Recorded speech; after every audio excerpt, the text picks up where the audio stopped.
Las revistas indexadas son revistas donde se llenan una serie de requisitos para poder publicar. Aquí hay revisores externos, es decir, jueces eh, anónimos se les conoce, que revisan o revisamos algunos trabajos de investigación. Entonces se le hace sugerencias o los autores, eso después de otros filtros, ¿verdad? Se le hace sugerencias sobre los modelos o el enfoque. Entonces se le devuelve al autor su trabajo y con miras a mejorarlo. Es decir, que la intención en la academia siempre es poder mejorar, es decir, presentar un trabajo con un mayor nivel. Aquí no se toma mal ningún comentario, todo es bien recibido porque son profesionales quienes están revisando estos temas y tienen expertise en ese campo, en el del tema que uno abarcó. Yo revisé uno también de otras áreas porque soy revisora externa de otra revista de la Landívar, la revista Ciencias Sociales. Entonces, la persona no sabe que yo lo revisé, o sea, no me conoce y a mí también me lo mandan sin nombre. Entonces, uno le hace ahí las observaciones y se lo devuelven y cuando ya se realizaron las correcciones, si es que proceden, porque también queda a criterio del autor, a veces no se puede, habría que correr otro modelo si son demasiadas observaciones, entonces ya se devuelve y se vuelve a revisar para publicarlo. Entonces esta revista es una de ellas, una revista indexada. En la San Carlos también está la de IBNUSAC, entonces cuenta con un consejo editorial que revisa, va tomando en cuenta los números de los artículos, las páginas, todo esto tiene ciertas características para su recepción, más o menos en línea con las que yo les di para los trabajos. Claro, yo lo hice con menos formalidad, porque aquí piden, ya vamos a ver, este es el número es el número 27 de julio-diciembre de 2022. Generalmente tiene una carta de presentación, que es como el editorial, y aquí están los diferentes artículos. Se dan cuenta de una diversidad de temas, a pesar de que esta es de la Facultad de Ciencias Económicas y Empresariales, entonces lo que ellos consideran relevante. De hecho, este que ven aquí el primero es el mío y me lo pidieron las autoridades de esa facultad.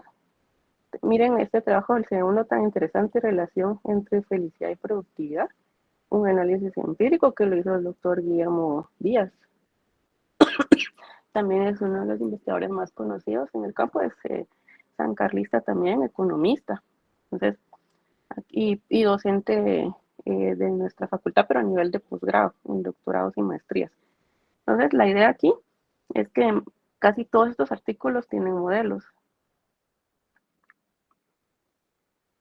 Aquí hasta le incluyen un número que se llama DOI, eso ellos lo gestionan y le anotan qué tipo de artículo es. Este es un artículo de investigación científica y tecnológica.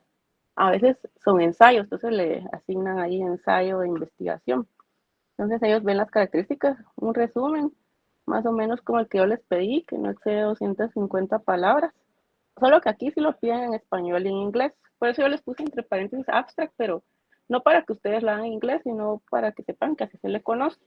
Aquí sí lo piden de las dos formas, las palabras clave, si lo ven ahí, esto ya pasó, ya está publicado de forma impresa y lo tienen disponible en la página. Ya se hizo un tiraje de cierta cantidad de números, entonces ya tiene los filtros correspondientes. Incluso aquí le ponen cuándo se recibió y cuándo se aceptó. Entonces, en el resumen, ya lo más relevante, en español e inglés, la introducción, que la introducción es como señalarle al lector por qué debe leer nuestro trabajo. Contarle, bueno, este trabajo se trata de tal cosa, pero siempre contextualizarlo en la situación. Es decir, señalar qué está pasando, más o menos justificar por qué se está abordando ese problema. Luego se habla de la hipótesis, aquí, y se dan cuenta, la presente investigación parte de la hipótesis tal, ¿verdad? explícito, se deja en la introducción, eso se los señalé también en los lineamientos. Se dice cómo se va a comprobar la hipótesis, es decir, la metodología. Ustedes deberían decir ahí si es que van a utilizar un modelo de elasticidad, un modelo de regresión múltiple, es decir, un MCO, ¿verdad? Y cosas como esas. Este pues es uno de componentes principales, la metodología. Luego aquí empiezan los subtemas. Este es sobre estabilidad financiera.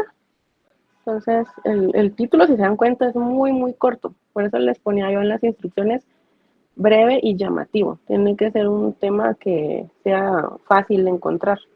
Estabilidad financiera en Guatemala, que fue muy macro, no me situé en un área específica, es a nivel macro. Entonces, por eso empiezo con importancia en la estabilidad financiera.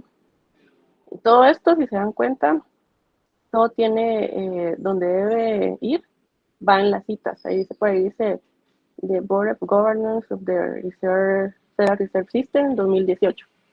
Entonces, norma ZAPA, es lo que piden por aquí. Arribita, de, aquí dice et al, porque son varios autores, ¿verdad? Ahora eh, con las nuevas normas creo que se pueden colocar más de 3 autores. Entonces, todo eso hay que seguirlo.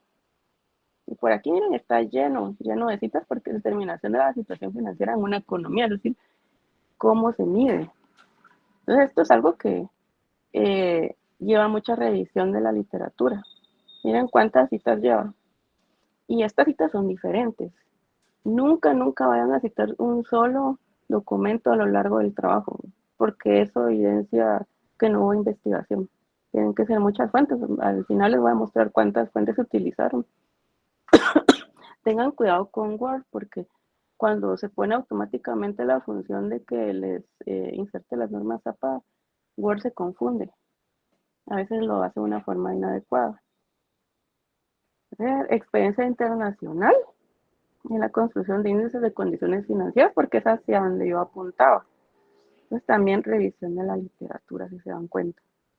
Empezando de lo general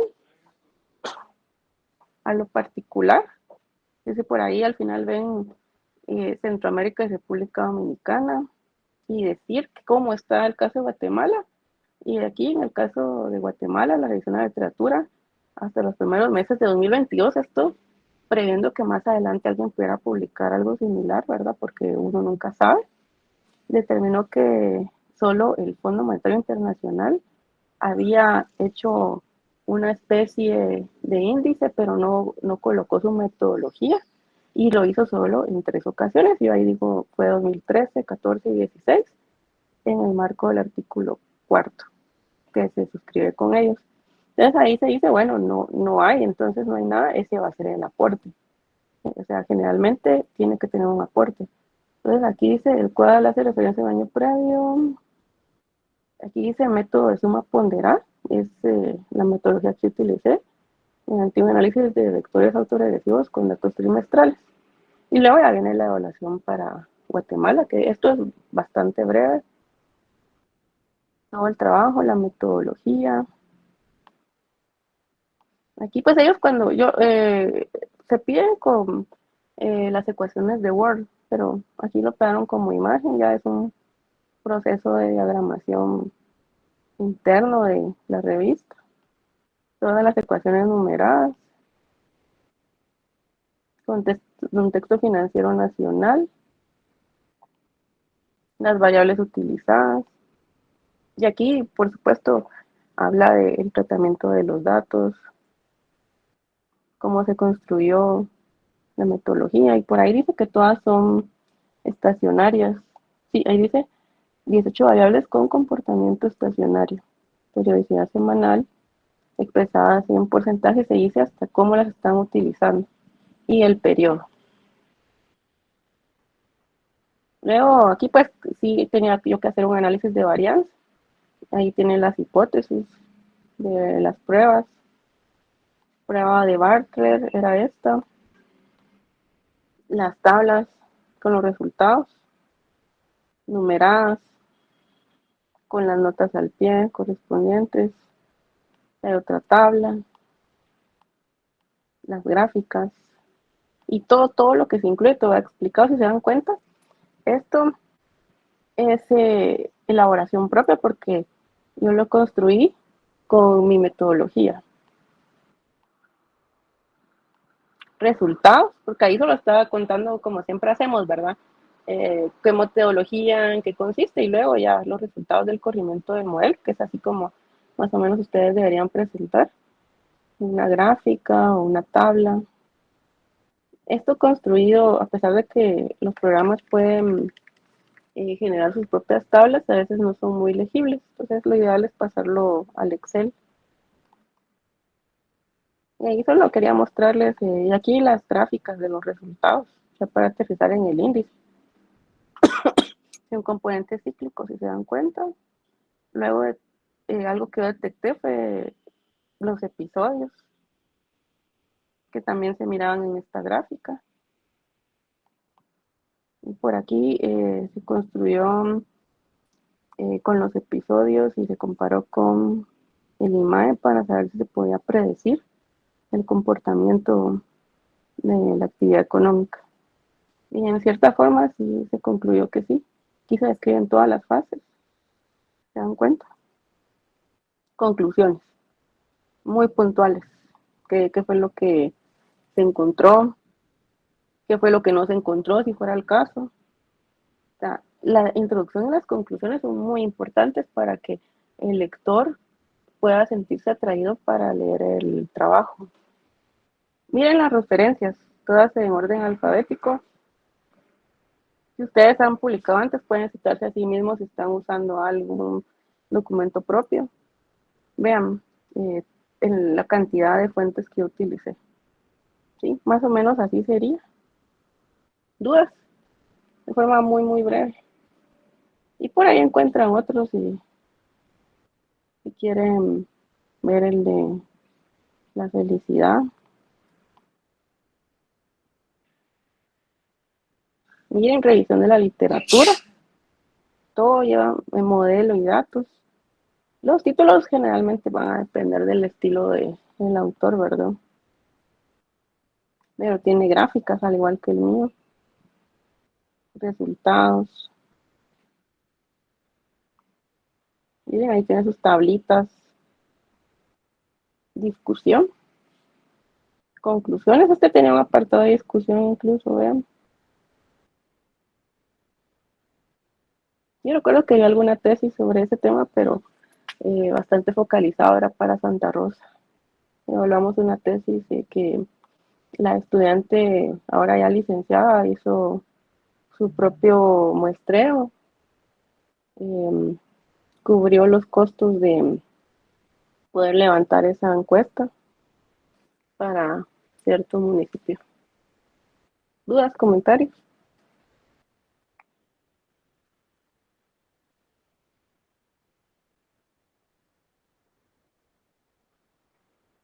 ¿No? ¿Todo bien?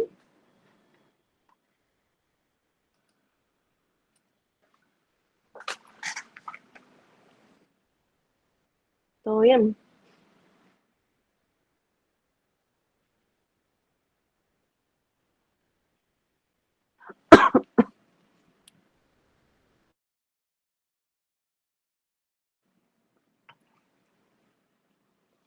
No, he visto que antes de los paréntesis dentro de los textos pone un puntito, no lo pone después. Por ejemplo, son cuestiones de forma. O sea, lo hace bastante bien, pero para tener ese cuidado si alguna vez ustedes quisieran publicar. Ujú. Sí, son de forma.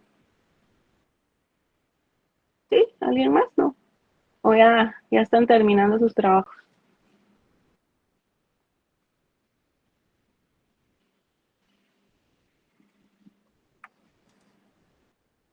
¿Todo bien? Bueno, si no tienen dudas, yo voy a seguir con el programa. Yo preferiría que me preguntaran cuestiones del trabajo ahora que quise tomar los primeros 15 minutos o 20 para ese tema por si todavía existían puntos que aclarar. Pero si no los tienen, pues seguimos con los puntos del programa. ¿No? No hay más dudas.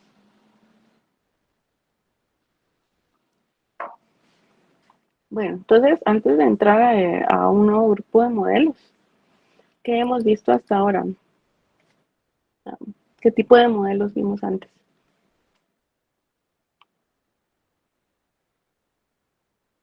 Vimos lo que se conoce como teorías clásicas, ¿verdad? Que tratan de explicar el desarrollo económico. ¿Cuáles vimos? El del gasto público, licenciado. Ese fue parte de los últimos del grupo donde vimos algunos modelos, ¿verdad? Era el fundamentalismo del mercado. ¿Qué más vimos? Antes de eso, ¿qué vimos? El de Solow. También de fundamentalismo del mercado. Vimos ¿se recuerdan que habíamos hablado había un enfoque del dualismo? Vimos antes de ese el de etapas lineales, ¿se recuerdan? ¿Qué nos decía ese? ¿En qué se enfocaba? ¿O en qué basaba el desarrollo económico? Les pregunto porque tenemos que ir viendo las diferencias también entre los modelos. Licenciada, el dualismo, o digamos, las diferencias que tenía es de que, ¿cómo explicar el crecimiento? Es la desigualdad que puede haber entre un país rico y pobre, ¿verdad? Ujú. ¿Sí? ¿Alguien más? ¿Y el de etapas lineales? ¿Cuál era la variable importante en el de etapas lineales?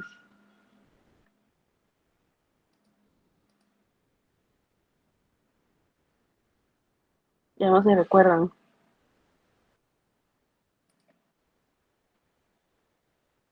Ustedes todavía están en modo examen, ¿verdad?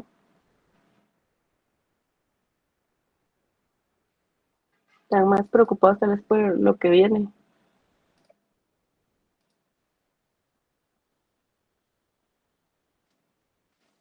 Bueno, ¿cuáles eran los cuatro grandes grupos que vimos de teorías clásicas del crecimiento económico?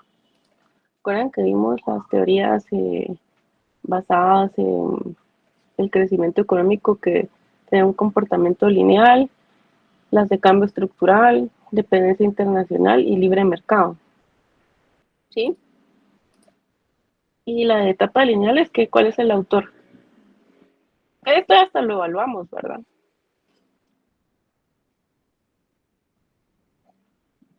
Rostow, no sé, ya no se recuerdan.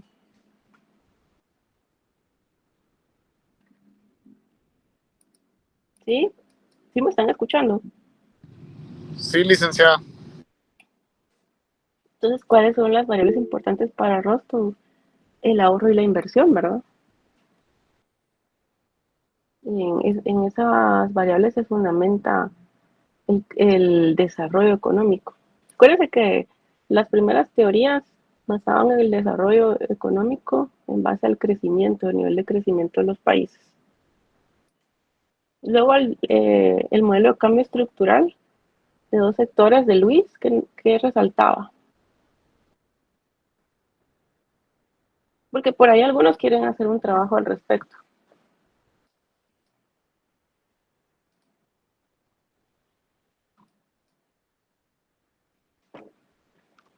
Ya no se recuerdan. Recuerdan que bajo la perspectiva de Luis hay dos sectores.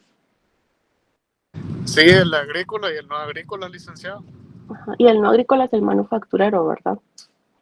Entonces él hablaba de la transferencia de recursos de un sector a otro y en aquel momento hablamos de las dificultades asociadas a este enfoque, que a pesar de eso pues da muchas luces de cómo se encuentran los países subdesarrollados. Siempre hay un sector predominante que generalmente es el agrícola, ¿verdad? Luego hablamos de algunas investigaciones de Chenery que describía ciertas características asociadas a identificar cuando un país está alcanzando un grado de desarrollo, ¿verdad? Significativo. Y esto porque habla de que las economías experimentan cambios estructurales con el paso del tiempo. Bueno, y todo esto, ¿por qué lo menciono? Porque ya fue evaluado, sí fue evaluado, pero ¿con cuál teoría de las que hemos visto nos quedamos? Porque ahí Alejandro también mencionaba las más recientes, las del fundamentalismo del mercado, donde empezamos con el modelo básico de Solow. Acuérdense que nunca le incluimos tecnología porque nos pasaríamos viendo modelos en lo que queda el semestre, que queda muy poco, queda menos de un mes, entonces no podemos cubrir tanto si es que se quiere aprender a desarrollar, ¿verdad? Proyectar los resultados es súper sencillo, pero no creo que eso sea lo adecuado de todo modelo.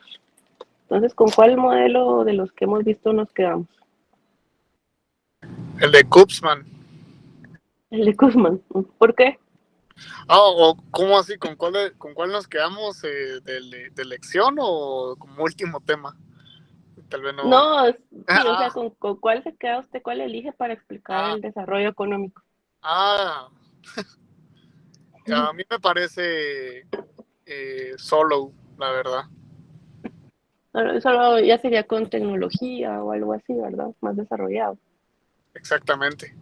A mi punto de vista, ¿verdad? ¿Y los demás? Es decir, que una tasa de ahorro constante, porque es una característica del modelo.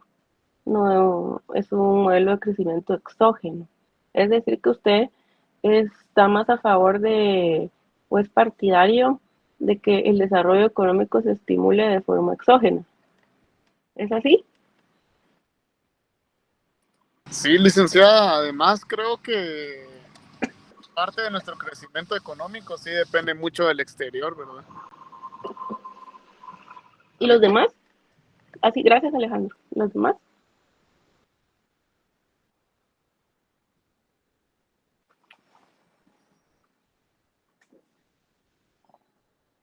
¿Alguna idea en adición a la de Alejandro? Porque si yo les pusiera esa pregunta en el examen, me tienen que responder algo. ¿Qué me responderían?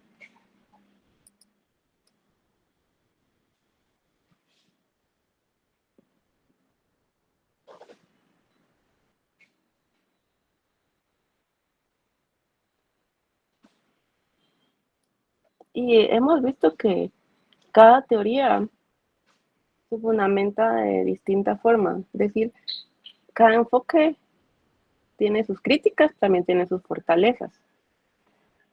En realidad no hay un consenso. Es difícil poder encontrar un consenso. Recuérdense que encontramos partidarios de ciertas escuelas del pensamiento. Entonces, eh, esto hace que la teoría relacionada con el desarrollo económico sea desafiante, sea compleja, porque no hay consenso, hay controversia ideológica, teórica, empírica por todo lo que se ha encontrado. Y esto se complementa con las lecturas que hemos tenido, las lecturas de, hemos leído 4 libros básicamente. Y por cierto, Stiglitz ya está por sacar un libro en 2 semanas, en la siguiente, un nuevo libro. Porque él está vivo, entonces él hace sus presentaciones, ya estamos leyendo gente que está en el medio y sé que se complementa con lo que temas que estamos abordando, ¿sí? Entonces, estos autores también desarrollan sus ideas, las fundamentan, parten de ciertos supuestos, también hacen trabajo de campo, como el último libro que se leyó. Por cierto, ya para que tengan una idea de cómo van en cuanto a zona, todas las calificaciones ya están subidas en Classroom. En la plataforma todavía no, porque hasta que se completemos los 10 puntos de laboratorios y tareas, se estará asignando en el capo correspondiente. Tenemos 2 exámenes parciales de 25 puntos cada uno, 10 de laboratorios y tareas, que ahí van a incluir las comprobaciones, que básicamente, para que no se preocupen mucho, es un punto lo que vale cada comprobación. La idea es que ganen puntos extra en los parciales o en los exámenes. que si bien vale un punto cada lectura, yo había pensado asignarle una mayor ponderación, pero viendo los resultados creo que no, en lugar de ayudarlos, los perjudicaría. En un momento pensé subirle, pero veo que no todos leen. Algunos sí lo hacen, pero tal vez lo hacen muy superficialmente y hay que aprender a leer también. Hay que tomar la idea central. Y si ustedes se dan otros programas más intensivos más adelante, van a tener que leer una torre de libros en muy poco tiempo. Entonces hay que aprender a leer, tomar las ideas centrales. Y el último libro que leímos de Repensar la Pobreza, ese libro, pues, si se dan cuenta, mencionaba muchos autores. Entonces, por eso yo en la comprobación le citaba a veces, según fulano, qué pasa con tal cosa, ¿verdad? Y ahí es donde puede surgir la confusión porque son muchas ideas, pero los autores sí lo explicaban. Entonces, ya tienen todas sus notas subidas en Classroom de los 2 problem sets y de las 4 comprobaciones de lectura.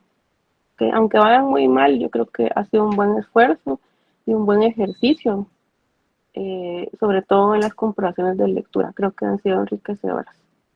Aunque ustedes tal vez se sientan defraudados por los resultados, pero es un punto por cada una, o sea, en total serán 5 puntos. Pero pueden ganar más en los bonus points de los exámenes, ahí es donde pueden ganar más. De hecho, a muchos les funcionó muy bien en el primer parcial y ahí lograron recuperar, algunos tenían buenas todas, recuperaron 3 puntos. Imagínense, eso ya les ayudó porque son puntos netos, ¿sí? ¿Dudas ahí con eso? No, todo bien. Por nada, Auri. Bueno, entonces hoy vamos a empezar otro nuevo grupo de modelos. No los vamos a desarrollar matemáticamente porque explicaba de que esto requiere mucho tiempo. Voy a recurrir mucho más al análisis gráfico, porque la idea es conocerlos, no desarrollarlos todos. Me enfoqué mucho en los anteriores porque me parecieron relevantes y porque todavía se utilizan. Cada día van surgiendo nuevos modelos porque decíamos que existen muchos factores para que eso ocurra. Las economías cambian, vemos un factor tecnológico que crece constantemente. Entonces, para comprender cómo van evolucionando las economías y cómo pueden alcanzar un mayor grado de desarrollo, pues han surgido nuevas teorías, particularmente, y son nuevas, más o menos desde 1980, se lograron avances importantes en el análisis del desarrollo económico y el subdesarrollo. Entonces, aquí van surgiendo nuevas teorías porque vemos casos excepcionales como la extrema pobreza en África, y como contraparte de lo que está pasando o lo que pasó en Asia, ese crecimiento sorprendente que por ahí en unos recuadros del libro de Todaro y también en el otro tienen información de casos reales. Eh, Les sugeriría que los lean para abrir más la mente y tener una idea y comprender de mejor forma estas teorías. Vamos a abordar ahora modelos contemporáneos del desarrollo y subdesarrollo, ¿sí? Porque esto ha tomado relevancia, como les digo, desde 1980.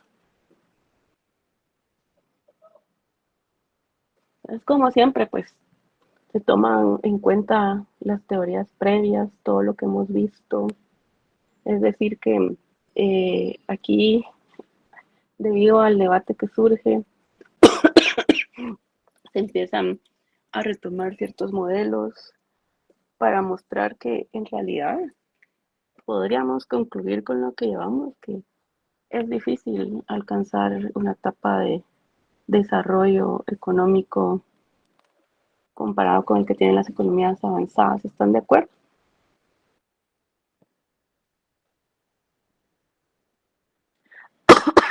¿Están de acuerdo?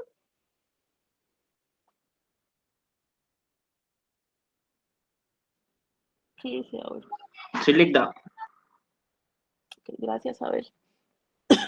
Pues entonces, y esto es porque decíamos que es difícil de alcanzar porque hay, particularmente porque existen ciertos obstáculos, ciertas barreras de las que se había reconocido previamente, ¿verdad? Con el paso del tiempo, pues la evidencia logra identificar ciertos obstáculos como las teorías previas que vimos, de la dependencia internacional, por ejemplo, eh, otras por ahí que es la de etapas de Rostov, por ejemplo, cómo avanzar a la siguiente etapa, ¿verdad? Ese sería el problema. ¿Y por qué los países avanzados hicieron ese recorrido más rápidamente? Y en cierta forma tiene que ver con los recursos, ¿verdad? Entonces, comprender todo esto va a facilitar, sobre todo para aquellos que esperaría yo verlos a muchos de ustedes acá en la toma de decisiones de políticas para el país. Entonces, comprender esto va a facilitar la estrategia de desarrollo. Acuérdense que es muy fácil criticar y decir que el gobierno no está actuando de una forma correcta o decir, bueno, pero ¿por qué no hacen tal cosa? No es así de sencillo. Hay que hacer un análisis profundo de implicaciones. Hay que evaluar quiénes son los agentes económicos que van a ser más afectados. Es decir, si en general va a ser beneficiosa cierta medida, ¿verdad? Entonces, comprender va a facilitar esto, al menos saber identificar algunos modelos que podrían aplicarse a la economía, luego de conocer nuestra propia economía, que eso es fundamental, ¿sí? Entonces, esta nueva investigación se ha ampliado para modelar una economía de mercado, es decir, ya hay casos particulares, a veces se incluyen monopolio, pero si se dan cuenta, la mayor parte de las teorías se enfocan en cómo alcanzar el desarrollo, cómo salir del subdesarrollo, ¿verdad? Por eso estos modelos se conocen como del desarrollo y subdesarrollo. Vamos a ver algunos. Primero que vamos a ver es el subdesarrollo como una falla de coordinación. Ok, ya lo explicaré. El de equilibrios múltiples, el inicio del desarrollo económico, es otro y aquí dejé un campo para ver hasta dónde llegamos con otros modelos y creo que vamos a ver unos dos tal vez aquí. Hay uno que se llama, ¿cómo se llama este? Hay uno del impulso, el push, ¿cómo se llama? Se me fue el nombre en inglés porque ese es el de la siguiente clase, pero hay uno que habla sobre el impulso. Ese sí me parece importante, o el modelo O-Ring también son de los que más habla la teoría. Entonces, yo me voy a enfocar en los más importantes, porque podemos, miren, el tema de desarrollo económico, si le preocupa al mundo, no lo podemos abarcar en unos cuantos meses. Es un tema bastante complejo, ¿sí?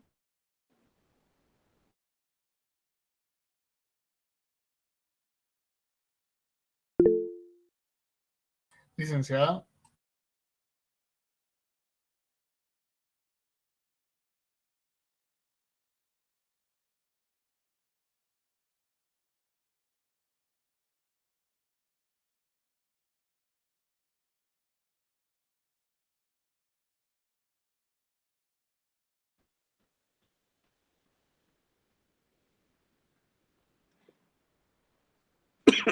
¿Sí me escuchan?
escuchan.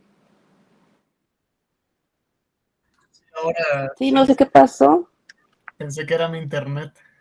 No sé, no sé si se desconectó algo porque aquí todo estaba bien, pero no sé qué pasó. Yo no sé hasta dónde me quedé hablando sola.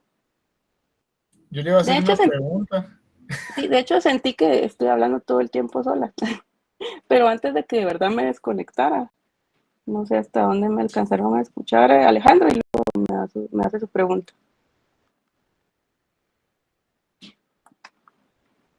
Sí, yo no sé si alcanzaron a escuchar lo del Big Push.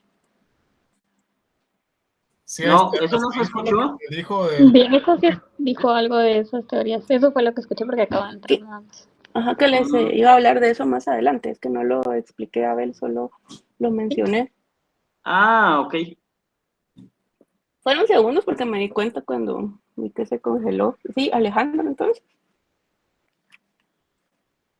sí, licenciada, digamos, los modelos así como el de Real Business Cycle, el de RBC, no le parece como interesante también para el crecimiento. Bueno, ese es más que todo el comportamiento de, ¿cómo se llama esto? De los agentes, ¿verdad? Cuando demandan Bueno, más o no. ¿en qué contexto estamos en los RCB? Yo por lo que me recuerdo, Es el más corto plazo, Alejandro. Es el corto ah, plazo. En cambio, estos modelos van más enfocados a largo plazo. Entonces, el modelo de ciclos económicos reales se aplica para el corto plazo. Así fue como lo abarcaron ustedes, ¿verdad? sí, Ujú. Entonces, ahí puede identificar ciertos fenómenos, pero que, no sé, no sé si tal vez a usted le hace sentido, ¿cómo lo visualizó? yo por lo que me acuerdo era de Ujú. que en los modelos RBC podemos ver el comportamiento digamos, de los agentes, ¿verdad? De las familias, de las firmas. Entonces, desde ese aspecto lo estaba viendo yo, pero creo Ese que como usted también, menciona, ajá, ese también lo vimos en el último que estábamos viendo, ¿verdad? En el de Ramsey también abordamos el comportamiento de las familias, de las empresas, le damos al equilibrio de mercado. sí tiene razón, sí, sí, es cierto. No, y ese de Ramsey todavía no les quería asignar el laboratorio porque después del parcial lo haré, pero a propósito de ese laboratorio, sí lo voy a poner con una nota mayor porque es más complicado. ¿Sí? Creo que 3 puntos le voy a asignar a ese para completar los 10. Tenemos 5 comprobaciones, ya se hicieron 2 problem sets. 7, sí, quedan 3. 3 le podríamos asignar a ese grupo de problemas. Es que Ramsey sí da para muchos ejercicios y tienen de cualquier nivel de dificultad que puedan imaginar. Bueno, y como es tiempo continuo. ¿Sí? ¿Algo más, Alejandro? Solamente licenciado, solo era una curiosidad que tenía. No, sí, pero súper bien. Le planteé, igual yo les doy mi respuesta en base a mi experiencia. Yo ese modelo sí lo considero para el corto plazo. Depende de lo que ustedes quieran analizar, pero para analizar el desarrollo económico como tal, no recomendaría esos modelos. Porque ahí, ¿qué es lo que concluían, Alejandro? Ahí se determinaba un componente eh, de tendencia y otro cíclico, ¿verdad? Yo creo que eso es más los modelos RDC para los ciclos económicos, ¿verdad? Para tal vez explicar los ciclos Sí, es que le económicos. explican la tendencia, cuánto se aleja de la tendencia, empieza a ver los rezagos y todo eso, pero no le determina el desarrollo económico. Hay que ser un modelo de largo plazo.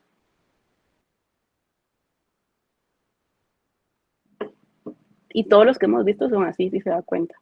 Desde las etapas lineales de Rostow, y que hacía una gran referencia, un gran recorrido sobre qué etapas debe tomar una economía para llegar a la máxima etapa de madurez, ¿verdad? De desarrollo, que lleva muchos años. Es una base de datos amplia la que se utiliza.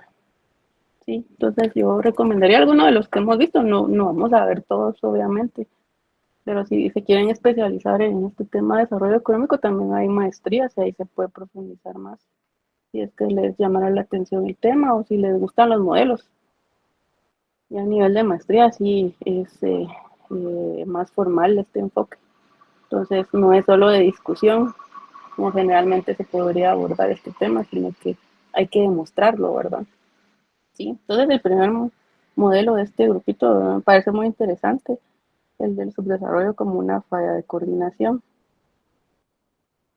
Y esto se refiere básicamente a que esta es una teoría también bastante nueva, más o menos eh, a inicios del siglo XXI, donde ya se empieza a hablar de cierta...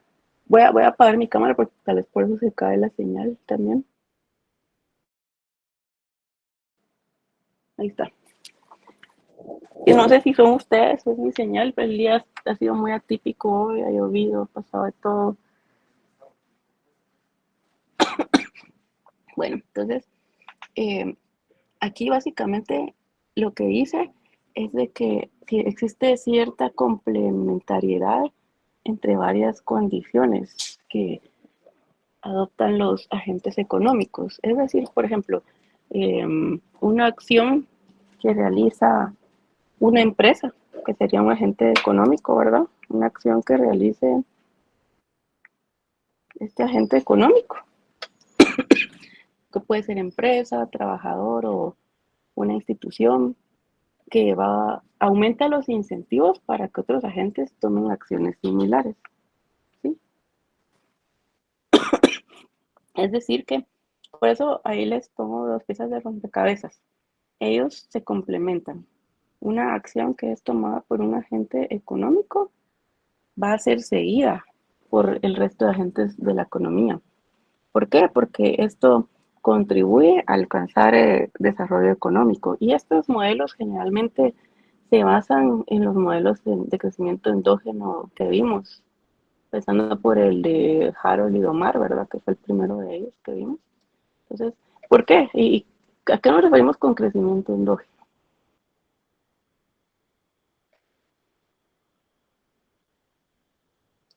¿Se recuerdan? Que eso sí es parte del examen del miércoles.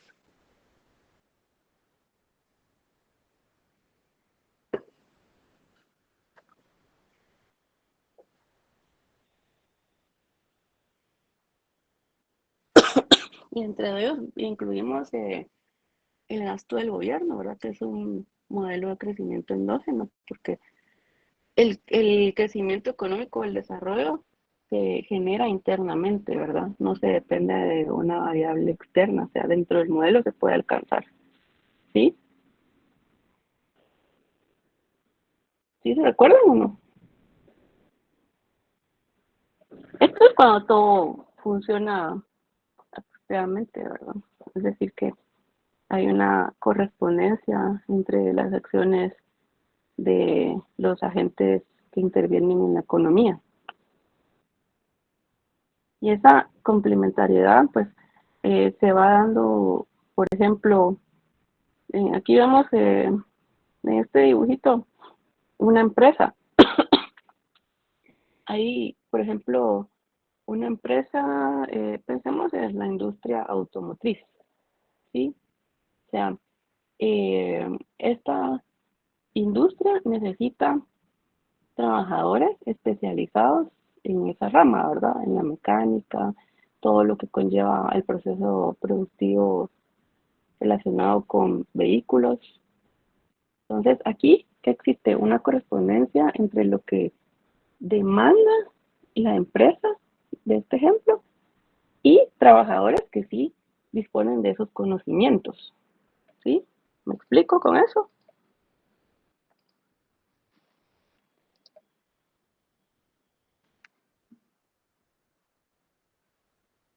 Sí, ¿Me Ligda. explico? ¿Sí? Entonces, cuando esta situación se da, hay un equilibrio, ¿verdad? Siempre hemos hablado de equilibrios, ¿verdad? Decir que las elecciones entre los agentes económicos se están realizando de forma apropiada. Entonces se conduce a un resultado positivo que es el equilibrio. Es decir, que todos los agentes económicos están en general en una posición adecuada, ¿verdad? Sí. Y a veces tiene que intervenir el gobierno, ¿verdad? Sí, para que se pueda alcanzar ese equilibrio. Eso pues va a depender de cómo evolucione todo en esta economía, porque cuando no se dan esas condiciones, que es básicamente lo que aborda este enfoque, hablamos que se presenta una falla de coordinación, ¿sí? Donde vemos que ya los agentes económicos van tomando distintos caminos, por decirlo de cierta forma. Esto se propicia cuando se presenta una situación en la que hay incapacidad de los agentes económicos para coordinar su comportamiento, es decir, para poder elegir o realizar esas acciones, y se conduce a un resultado que en realidad este equilibrio no es óptimo porque va a colocar a todos los agentes económicos en una situación peor que en una situación alternativa donde también estarían en equilibrio, pero comparada con esa situación no están todos bien. No sé si me siguen con la explicación de una falla de coordinación.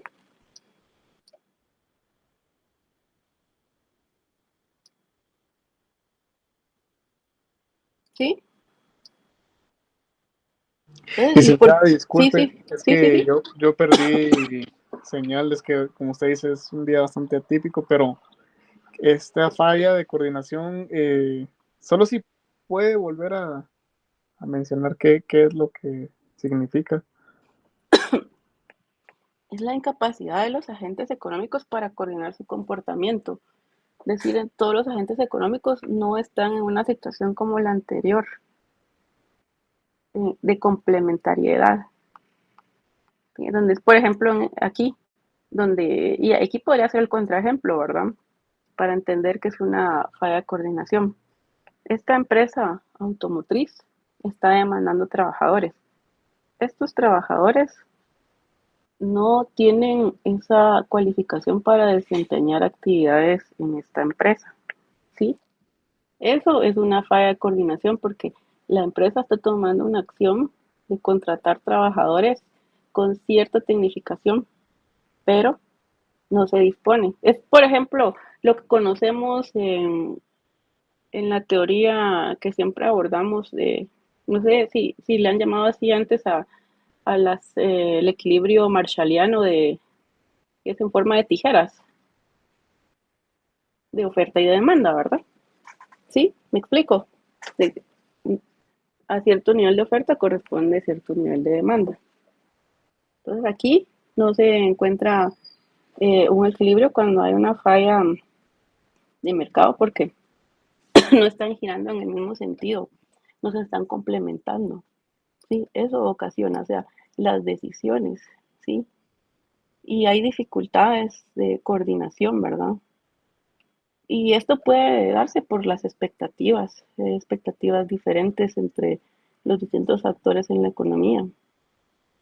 ¿Y por qué puede ser eso también? Porque en este ejemplo de esta industria, podría ser también que haya trabajadores que se prepararon para trabajar en esa industria, pero no se crea esa industria en Guatemala, por ejemplo. O sea, nacen industrias nuevas, pero a veces no hay suficiente demanda, ¿verdad? No, licenciada, yo creo que un caso puntual de eso fue cuando la empresa aquí si no recuerdo mal, era Intel, quiso poner una empresa aquí de chips, pero no se pudo satisfacer la demanda que ellos necesitaban de técnicos y todo, ingenieros, ¿verdad? Excelente ejemplo. Y también Oscar en algún momento, bueno, no sé si lo dijo cuando estaban todos, yo creo que no, porque fue presencial. Él habló de ciertos trabajos relacionados con mecánica que son generalmente los ingenieros quienes asisten a recibir esa preparación en el INTECAP, porque decía, bueno, no lo aprovechan más los estudiantes con cierto grado académico universitario, que en realidad la gente que debería estar preparada a un nivel más bajo, ¿verdad? Entonces, ese ejemplo que nos cita Alejandro ilustra muy bien esa situación. Hay una falla de coordinación. ¿Y qué pasó con esa empresa? Al final se tuvo que ir, ¿verdad? O sea, ya no se materializó todo el plan que tenían, ¿verdad, Alejandro? Sí, sí, licenciada. Así es. Así es. Sí, y también podemos verlo. Aquí está. Ahí se cita también un ejemplo para el caso de las actividades agrícolas, que como lo decía Adam Smith, la especialización es muy importante. Pero ¿por qué se va a especializar la gente si no hay demanda, verdad? Lo que hay que hacer aquí, en el caso de la agricultura, es encontrar, dice la teoría, encontrar un intermediario que facilite las relaciones comerciales para poder comercializar esos productos. A medida que esta especialización se dé, pues entonces esto va a motivar a que se comercialice más. Pero en realidad esto no es tan fácil, ¿verdad? Porque aquí dice que lo que nos dice esta imagen es que una acción tomada por una empresa, un trabajador, tiene que aumentar los incentivos para que otros agentes también adopten esa situación, ¿verdad? Esa decisión. ¿Sí? ¿Sí me explico? Y a veces, ¿qué pasa? Que algunos esperan a que el otro dé el primer paso.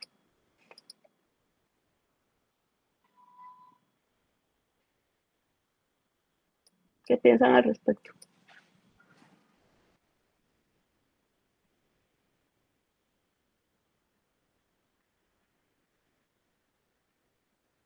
Sí, sí estoy conectada, ¿verdad? Sí, licenciada.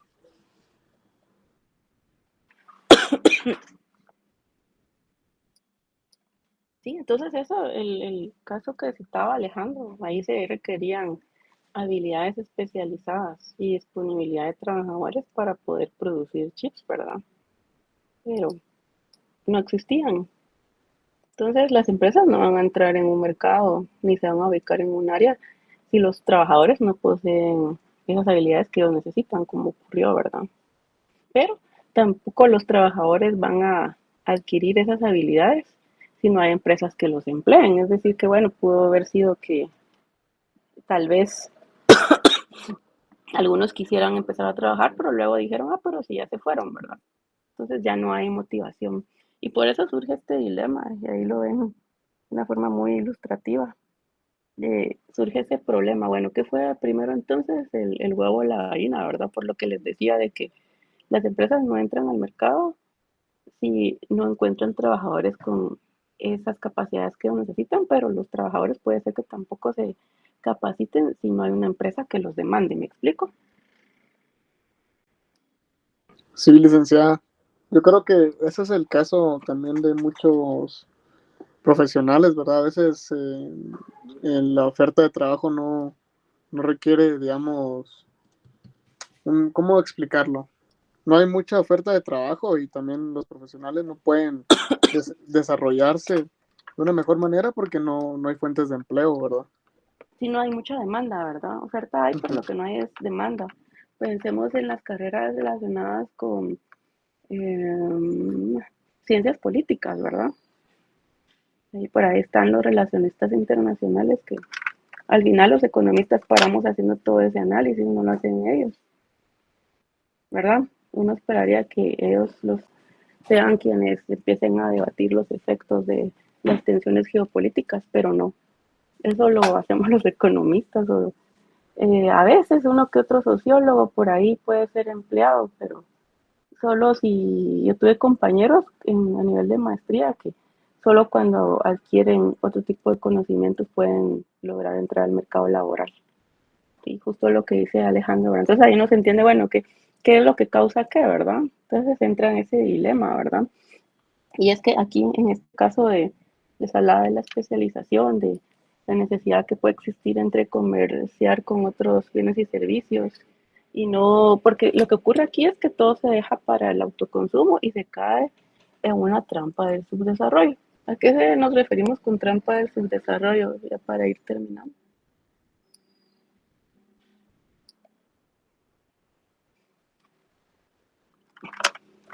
Pues esto se refiere básicamente a...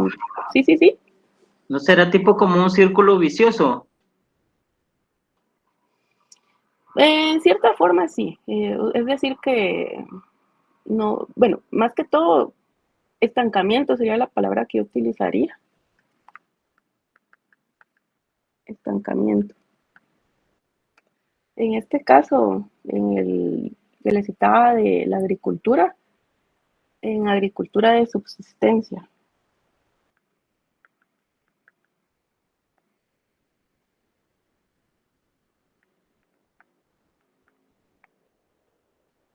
A ver si me entienden ahí. ¿Sí?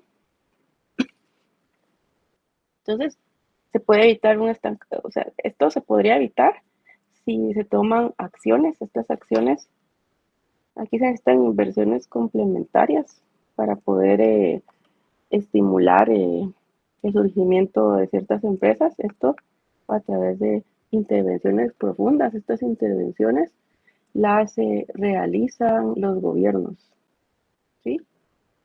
Entonces, aquí sí se habla en este modelo de la participación del Estado. Entonces, la intervención profunda se va a referir a esa participación del gobierno mediante políticas que pueden llevar a la economía a un equilibrio mejor o preferido, o también a una tasa de crecimiento económico mayor, pero de forma sostenida, es decir, que la economía crezca de forma sostenida. Ese es el objetivo de una intervención profunda. Entonces, se tiene que buscar un equilibrio para encontrar esa complementariedad de la que habla el modelo. Y a veces puede ser que cuando ya se alcance cierto punto óptimo, es decir, un balance, esas intervenciones ya no sean necesarias, ¿sí? Entonces, va a prevalecer un mejor equilibrio sin mayor intervención. Pero también una mayor intervención o una intervención inadecuada puede conducir a un estancamiento que en inglés yo lo encontré como congestion. La traducción textual es congestión, pero bueno, no vamos a traducir textual, entonces yo le llamaría estancamiento, ¿sí? Que es lo contrario de la complementariedad. Una acción que realiza un agente que disminuye los incentivos para que otros agentes tomen acciones similares. Sí, ya no me dio tiempo de explicarles les explicaré cuando el viernes posiblemente, que el viernes sí tendríamos clase, pero no sé si voy a resolver el examen o voy a seguir con el tema. No lo sé, porque a veces me queda muy lejos el tema y no sé si a ustedes ya se olvidan de todo lo que vimos. No lo sé, pero esto también es muy interesante. Entonces, lo dejo hasta aquí, que ya son las 7 para que ustedes vayan a su otro curso. Gracias, Leica. Buenas noches, licenciada. Los veo el miércoles. Feliz noche. Feliz noche, los veo el miércoles. Gracias, licenciada. Feliz noche. Feliz noche.